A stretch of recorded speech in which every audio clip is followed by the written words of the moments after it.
Did you know one of the oldest forms of birth control dates back thousands of years and looked absolutely nothing like what we use today?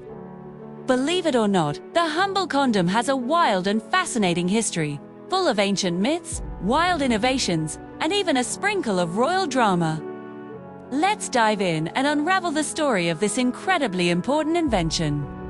Our journey begins in ancient Egypt, way back around 1350 BC.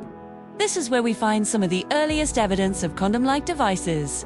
Now, these weren't the sleek, thin sheaths we know. The Egyptians used linen sheaths, sometimes dyed different colors. It's believed these might have been worn as a status symbol, or even for ritual purposes. But archaeologists also think they served a practical function.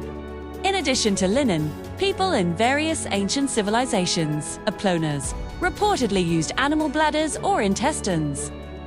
Think about that for a second, a far cry from modern materials. And what's really interesting is that even back then, these devices weren't just for preventing pregnancy. People understood the concept of protection from disease, even without knowing the science behind germs and viruses. They were already trying to create a barrier to stay healthy. Now, let's fast forward a few thousand years to the Renaissance in Europe. This was a time of great art and discovery, but also a time of terrifying epidemics. One of the deadliest was syphilis, which spread like wildfire across the continent starting in the late 15th century. It was a devastating disease with no real cure, and people were desperate for a way to protect themselves. This is where the condom re-emerges in history as a public health tool. In the 16th century, an Italian physician and anatomist named Gabriele Fallopiosius, the same guy the fallopian tubes are named after, wrote about a solution. He described a linen sheath soaked in a chemical solution, designed specifically to prevent the transmission of syphilis. He even claimed to have tested it on over 1,000 men and reported that none of them contracted the disease. His Renaissance condoms were a bit more structured than their ancient counterparts. They were often tied on with a ribbon to keep them in place. And here's a detail that might make you cringe. They were reusable. You'd wash them and use them again. It was a practical necessity at the time, but definitely not something we'd consider hygienic today. For the next few centuries, condoms continued to be made primarily from linen or animal intestines, often from lamb. These were known as skin condoms. They were expensive to produce, which meant they were mostly used by the wealthy.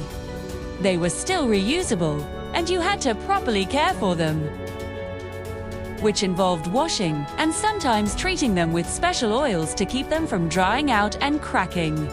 It was a pretty involved process. Then came the Industrial Revolution, and with it, a massive breakthrough that would change everything. In 1839, Charles Goodyear patented the process of vulcanizing rubber. This technique made rubber stronger, more elastic, and far more durable. It didn't take long for inventors to realize this new material could be used to make better condoms. The first rubber condoms appeared around 1855. But these early rubber versions were not what you're picturing. They were thick, like a bicycle inner tube, and had a seam down the side. They were designed to be washed and reused, sometimes for months or even years. They were often sold in pharmacies with their own little storage boxes. While they were more reliable than the old animal skin versions, they were still quite expensive and cumbersome to use. The real game changer arrived in the 1920s with the invention of latex. Latex, a natural rubber liquid, could be dipped onto molds to create seamless, thin, and strong condoms. This new manufacturing process made them much cheaper to produce and, for the first time, truly disposable. This was a monumental leap forward. Condoms became more accessible, more reliable, and much more comfortable. Suddenly, a product that was once a luxury for the rich became a mass-market item, available to almost everyone. The introduction of latex completely revolutionized sexual health practices around the world. So, where does the word condom even come from? Well, its origin is a bit of a historical mystery, wrapped in legend.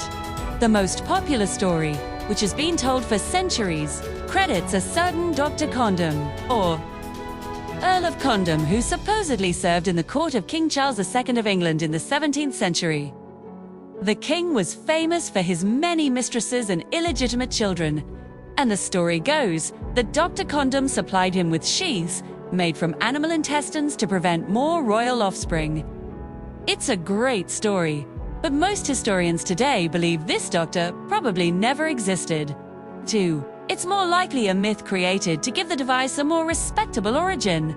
Other theories suggest the word comes from the Latin word condis, which means receptacle, or from a Persian word for a long piece of animal gut used for storage. The true origin remains one of history's little secrets. Today, the evolution continues.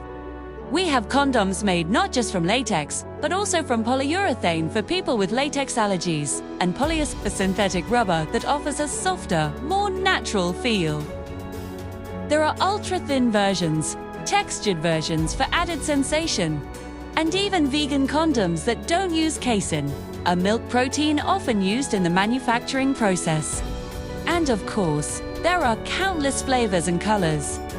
But beyond the variety, the condom's role has become more critical than ever. In the 1980s, with the rise of the HIV/AIDS epidemic, condoms went from being primarily a birth control method to a life-saving tool in global public health campaigns. They are one of the most effective ways to prevent the transmission of HIV and many other sexually transmitted infections. Organizations around the world distribute billions of condoms each year to help people stay safe and healthy. So, the next time you see a condom, take a moment to appreciate the incredible history packed into that little wrapper. It represents thousands of years of human ingenuity, scientific progress, and a relentless fight against disease. From ancient linen sheaths and animal bladders to the high-tech, life-saving devices we have today. The story of the condom is really a story about our ongoing quest for health, safety, and control over our own lives. 2. It's more than just a piece of latex. It's a symbol of human innovation. Thanks so much for watching and learning with me today. If you found this history fascinating, do not forget to hit that like button and subscribe for more deep dives into the stories behind everyday objects. See you in the next video.